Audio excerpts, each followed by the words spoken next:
everyone, it's Tox from critshappen.com. Thanks for watching and welcome back. We're here with another critical review where we take a game, put it through its paces, and let you know if it's a crit, a hit, or a miss. As always, crits are top of the line, hits are good for most gaming groups, and misses just tend to miss the mark with us, but could be good for you and your game group depending on your likes and dislikes.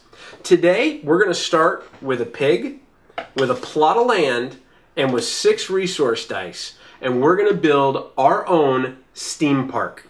This is a brand new game from Iello called Steam Park that is absolutely beautifully illustrated. It's actually done by the same artist who did Dixit.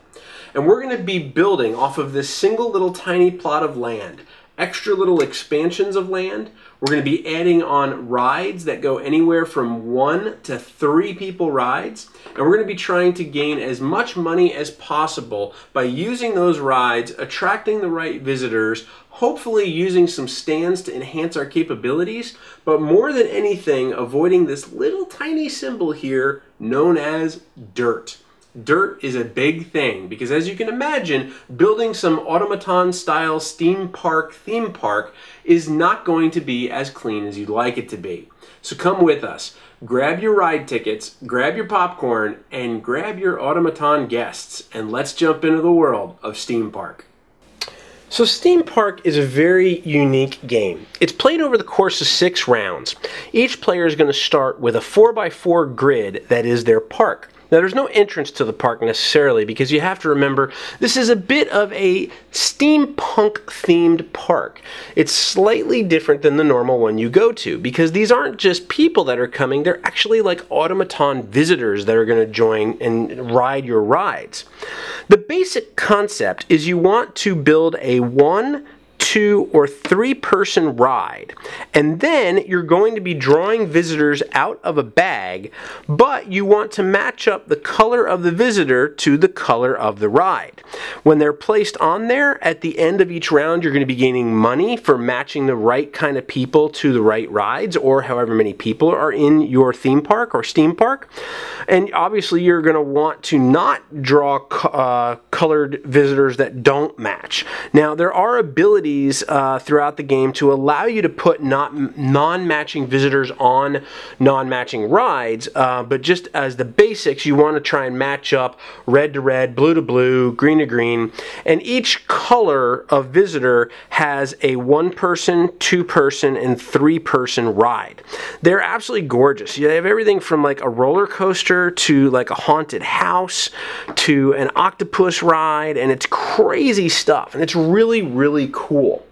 Now, the main way that you're going to get actions inside a Steam Park is at the beginning of every turn, each player is going to roll 6 action dice.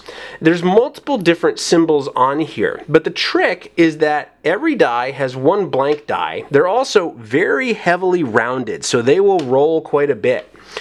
But you want to be able to lock dice on your pig. Yes, that sounds funny, and it is funny, and it makes for some really fun times.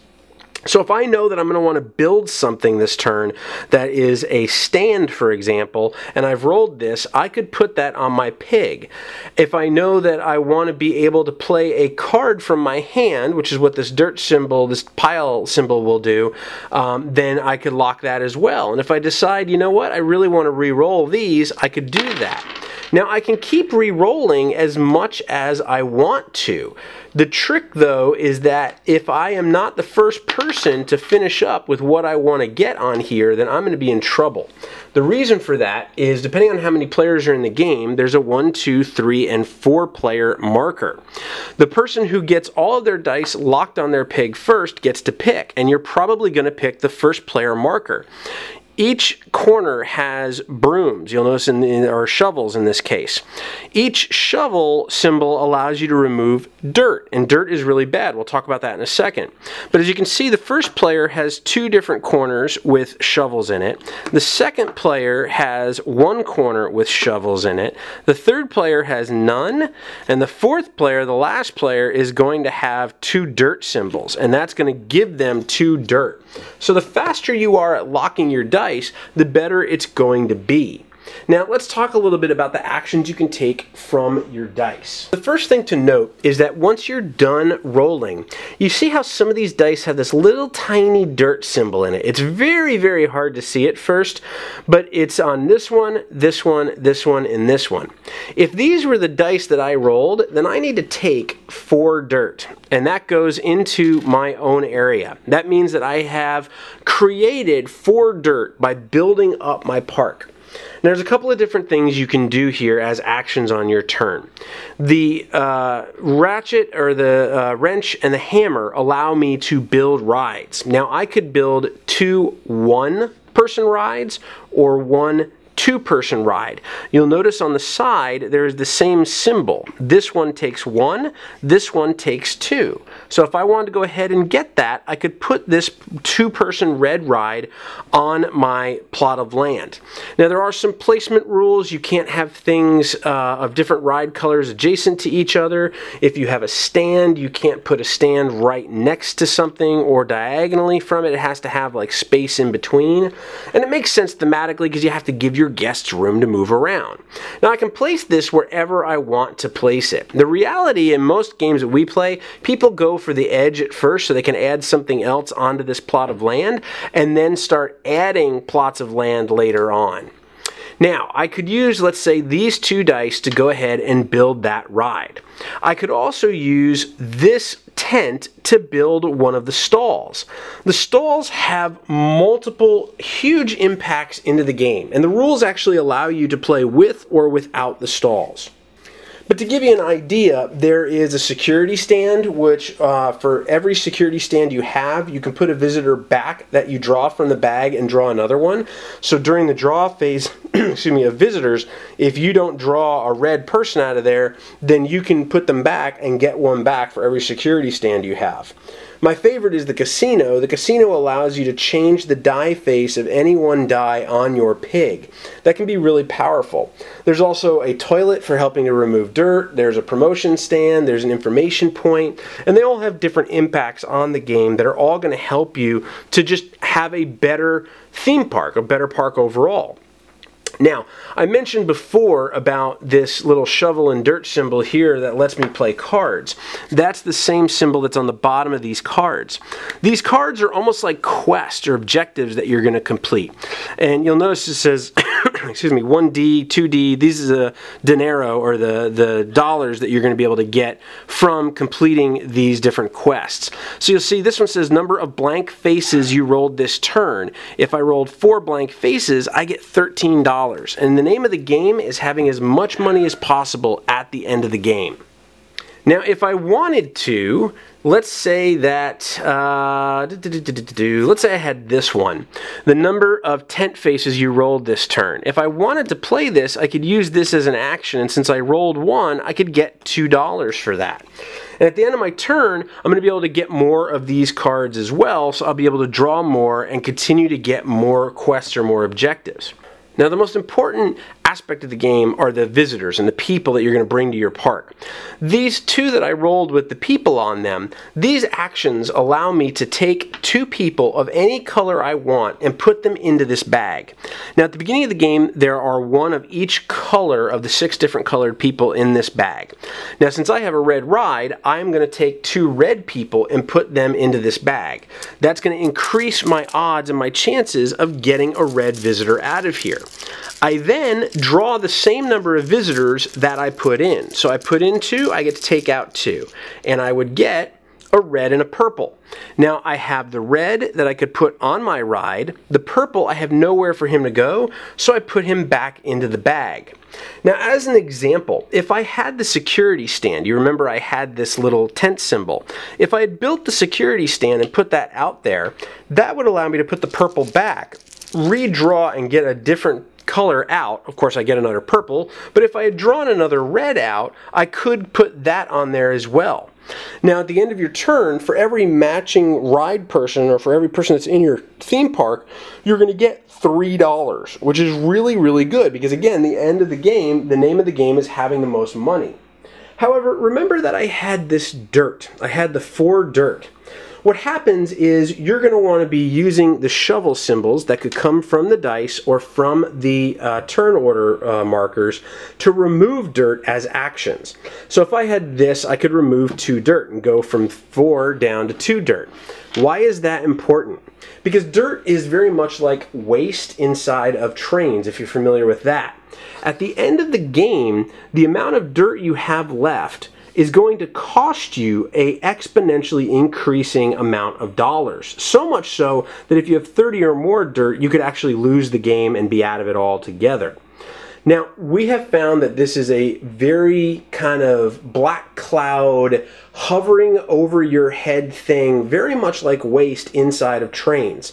If you haven't seen our review on Trains, Trains is a deck building game that every action you take provides you with a waste card that fills up your deck. The same thing happens in Theme Park. Almost every action you take, a good majority of them, are going to provide you dirt. And building things is always going to give you more dirt in your park. The toilet is going to be a big, huge help to be able to remove dirt out of your park.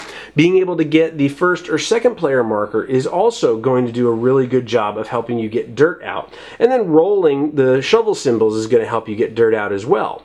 But the more you take those actions, the less actions you have to be able to build and add more rides to your theme park. And that's what you want to be able to do, because the more people that you have in your theme park on your rides, the more money you're going to get at the end of your turn. Now, as you can see here, if this is later in the game and we have a 3 and a 2-person ride built up, we have a stall here, we're running out of room. What are we going to do? Well, you can take a die and use it as an action to expand your area by 4 by 4 in any direction you want to go. There's some really nice options here because you can build some really cool theme parks. Now, the nice thing about this is it does not sprawl very big. It actually is very contained and very well done. But overall, it is a really fun combination of mechanics between rolling quickly to get the dice face you want, using the right stalls to add abilities to your theme park, and trying to get the right guests to the right rides. And as you can imagine, because there's only a 3, a 2, and a 1 for each color, there is competition over the rides as well, especially in a 3 and 4 player game. So that's Theme Park. Theme Park is phenomenal. Check it out. If you haven't checked it out, I highly recommend to. This is easily one of the most fun games I have played in a long time from every different aspect. Let's first talk a little bit about the components. First off, the artwork and the components are beautiful. This is done and illustrated by the same person that did Dixit. Absolutely eye-catching. It's a game that, not just because of the design and the 3D nature of it, but because of the, I don't want to say morbid, but somewhat gothic-y, different type of art than you would normally find in a board game. It's very eye-catching. It's a game, when I first saw this at Board Game Geek Con in November, everyone was playing a 4-player game, and the 3-dimensional aspect of it, the people on the rides, people rolling the dice super fast and putting it on a pig. There's just so many different things happening that are unique in the artwork style of this game that it catches your eyes and draws people into this game. Now, that always worries me, in all honesty, because the first thing I think is, well, it's going to look good and it might not play very well. But I can tell you, from a gameplay experience, this game plays phenomenally. There are some people who I've seen reviews and I've heard some people talking about pulling the visitors out of the bag and this being very random.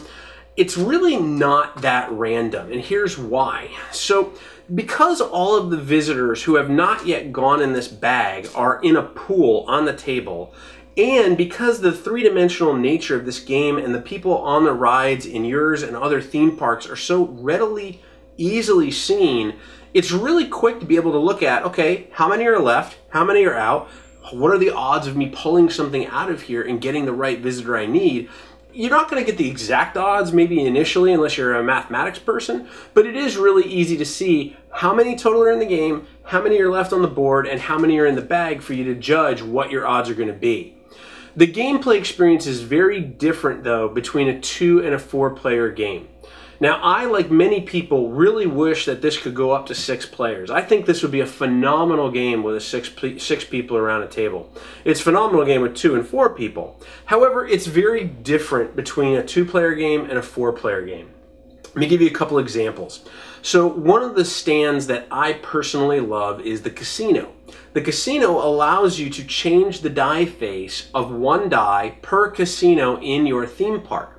One of the very first strategies that I realized in a 2-player game that's very powerful is buying that casino immediately, as soon as you can, because then you're only worried about 5 dice face instead of 6 dice faces, and I can roll and get the 5 faces I need faster than my opponent can in a 2-player game, getting me that first player token and leaving the second player getting more dirt. And that's a big, big shift. In fact, we've noticed that in 2-player games, most people tend to go to the casino first, and then that forces some different gameplay from the other people in the game. In a 2-player game, if I see my opponent get a casino first, I'm getting a casino as soon as I can.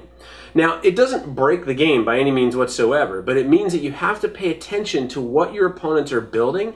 When a 2-player game, especially, what your main opponent is doing to build up their theme park and what they're doing to allow them to manipulate their dice. The concept of the dice rolling is really cool, and depending on how strict you want to play this, as a family game, you can play it really, really well and not have to feel like, you know, younger players are rushed or not really getting the right strategies down. There's a lot of flexibility with it that I think is really, really well done. And because of that, the gameplay offers some great mechanics for younger players and for more experienced gamers, or for people who are brand new to board gaming and then evolving with the game as well. It does a really, really good job of that. It actually gives you in the rule book 2 different sets of rules to play with and without the extra stands, because the extra stands will make some really big impacts to the game. Now, overall gameplay, the big difference between 2 and 4 players is that in a 2-player game, there's going to be more options to get rides. In a 4-player game, the rides go really quickly. And because there are only 3 rides of each color, 1 blue, a 2 blue, and a 3 blue, for example. So a 1 blue, a 2 blue, and then a 3 blue. If you have a bonus card that says, you know, having the most blue visitors or the most blue rides, if you don't buy a blue ride and the next 3 people buy a blue ride, that card's kind of dead to you. So in a 4-player game, it's a lot harder to get rides, but not so hard that it's like not fun or not, you know, strategic still. There's a lot of different things you can do. In fact, those bonus cards add a great deal of depth and strategy to the game, and I really, really like that. There's so many different ways that you can take your strategy in the game, and you can change your strategy throughout the game, that it really makes for some really enjoyable play sessions. The best part about the gameplay is that you can get a 4-player game done in about 45 minutes to 60 minutes. We can play a 2-player game in about 20 to 30 minutes, depending on just kind of how relaxed we're playing it.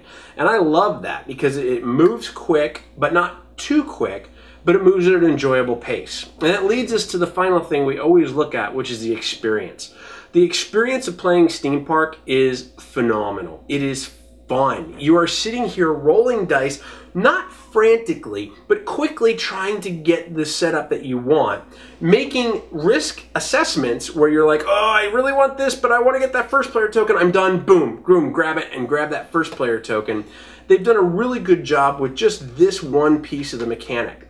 But then on top of that, you're having fun just building a theme park, and it's all in 3D. You get to add land and add these guys and build on rides.